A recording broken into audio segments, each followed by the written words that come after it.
Hello everyone, my name is Colin and you are watching ClassyHerps.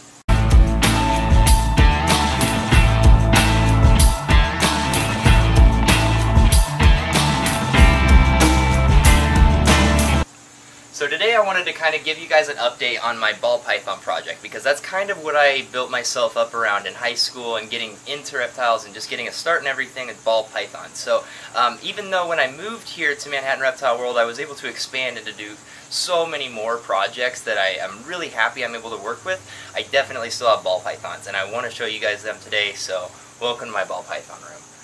This is pretty much where I live here. It expanded dramatically, as you can see, just kind of walking through the doorway, you kind of hit by this one rack on the side here. Full of adult females, there's not a single male in any of that. All breeding size females. Right here we have our venom rack. Obviously none of that is appropriately labeled yet until we kind of do some more work on that, but we've got lots of cool dangerous stuff in there. Got a whole rack of some cool recessive stuff, so mostly piebalds and some xanthic stuff towards the bottom.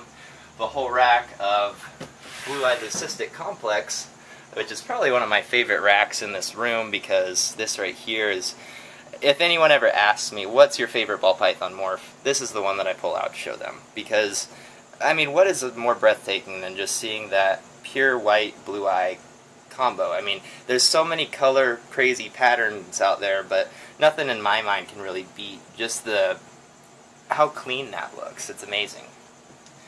And so yeah, basically this whole row right here has stuff that I'm producing some form of blue-eyed leucistic with. This rack right here is kind of our grow-up rack slash male rack, so got a lot of younger females in here, like this Toffee. That's a pretty cool snake. That ×2 actually. Those are pretty cool snakes. People who are working out with Toffee. It's kind of a not highly worked with project, but I think there's a lot of potential in it for combining that with other things, because it's so unlike anything else. I think I showed you guys this a while back. Now it's a little bit bigger here. This is the Super Pastel Xanthic Pinstripe Spider. Definitely she has some size to her now. She's not in shed or anything, so she's looking really good. But maintaining that white, that pure whiteness with that kind of tic-tac marking all over her body very well. Not really getting in any yellows or grays, but beautiful animal. And yeah, so we've got our males in here and the grow-ups, and then we've got another rack of adult females over here. And as you see up top there, we're missing a row. That was kind of a funny story coming back from Tinley. We had a row of our rack actually blow off of the truck. We were bringing it on the interstate and we lost the top row. Haven't gotten around to replacing that yet, but we do have a lot of spots for adult females. So I mean, just for example, there's a big adult female albino. Not real big, but an adult female albino. Pretty cool stuff. So we've got a whole row of het albinos here. We have 10 of them and a het Toffee. So every year we try to produce as many albinos as we can, and we have 3 males that we run through all of these girls. We don't discriminate. They get to see all of them equally. We have a plain visual male albino, we have albino enchi, and we have an albino pinstripe, and they just get to go through all these girls and have fun and try to make as many albinos as we can. Over here we've got a whole bunch of cool ghost stuff. This is just a plain ghost on its own.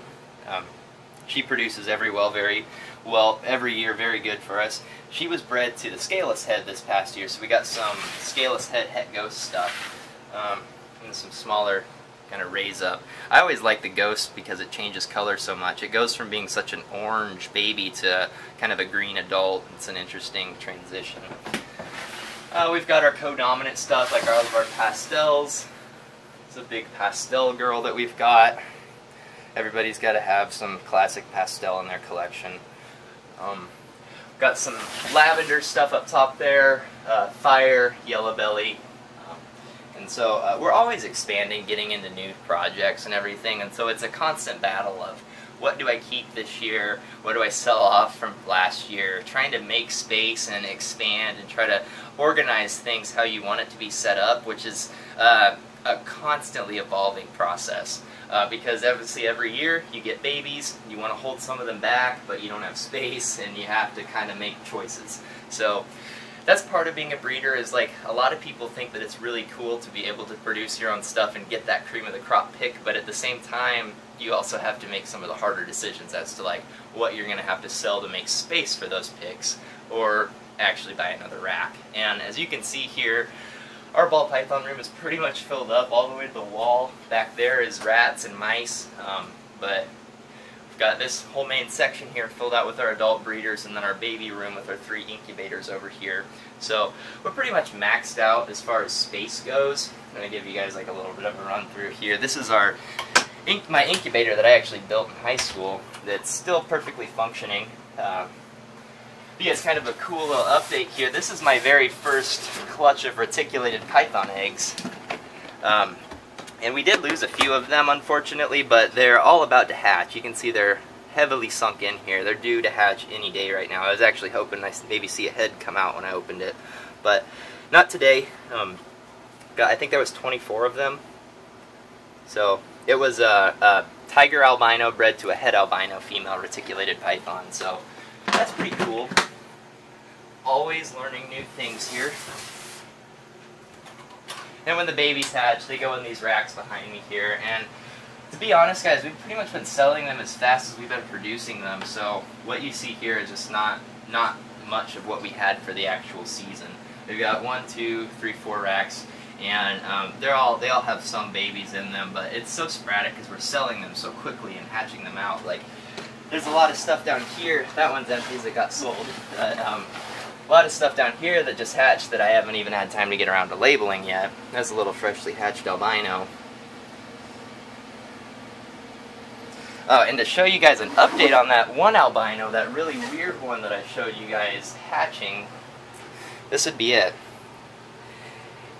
It has kind of a bad kink in its back there, so it's never going to breed. I hope that it survives and lives to become mature, just to see what happens. But it's got this really weird color contrast between this pale yellow and this standard albino yellow down its spine. Still a very weird animal that I can't make much sense out of, honestly. This right here is probably one of my favorite ball pythons I produced this season. Let me get this in the light over here better to show. Just the colors, the contrast in that, and honestly I'm not 100% sure what it is. I think it's a banana champagne fire enchi. Not 100% sure though. Paradoxed. It's got 3 paradox markings, but just a really pretty animal. It's a female too, female banana. So, do you have any questions about what I do back here, Bert? Are there any ball python like genes that you're still looking for, or something you want to add, or stuff that we're still looking for? Honestly, I really want to get into the scaleless project even further, because I think that that is where the future of the industry is. Even though I know a lot of people in the industry don't believe that, I think that that is where the pet market is going to go, because people want the most unique, weird thing that they could possibly find and buy, and what is more unique than a snake that doesn't have scales? I mean, there's a lot of problems with the project right now, but just like any other project, if people are patient with it and they put in the work, it's going to pan out. So I'm really excited for the scaleless project and getting that into some morphs. Like, I'll show you guys over here these really cool, not that one because it's not shed, but this is the female. And so that's one of our lesser scaleless heads. And I am so excited about these two. I have a pair of them, a male and a female, brother-sister. Hopefully I'll be able to breed them and make some scaleless blue-eyed leucistics. And honestly, guys, I don't have a clue what that animal will look like, you know. So I'm really excited for the future in that aspect. But as far as other genes go that I haven't really gotten into a whole lot, there's not a lot out there that we don't have right now, other than like the sunset gene and a few of like the really obscure stuff. But to be completely honest, I don't think I will ever get into the sunset project. I just don't really see the appeal. But other than that, I definitely want to get into more xanthic stuff and some of the recessive projects, just because I think that they're always going to hold their value. Other than that, there's nothing real specific I'm working towards, just seeing what combination adds to this to create unlock that pattern and combo of colors that no one's ever seen before on a ball python. So that's really what I'm working towards, seeing what new things you can produce. Those Toffee, is that recessive? And how is that? Yeah, so Toffee's kind of a unique gene because it's allelic to albino. Most of the time you hear of Toffinos, and it has one allele being albino and one allele being Toffee. And so most of them out there are that kind of mutt mixture of the two, and they don't really kind of look like this. I'll pull out an albino just to be a contrast. The Toffees get this purple in between the orange instead of white. And so there's a pretty big difference once they get older. She's going to get even more of that contrasting between those two colors there. So it kind of looks like a combination between a banana and a caramel albino to me. But they are allelic, so if I breed her to another albino, I'll get albinos and Toffees. But if I breed this to a normal, I'll get 100% Toffees.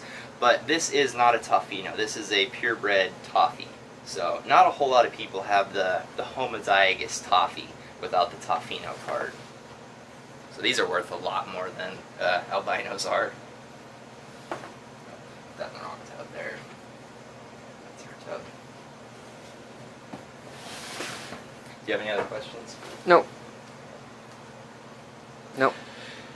Thank you for watching ClassyHerps.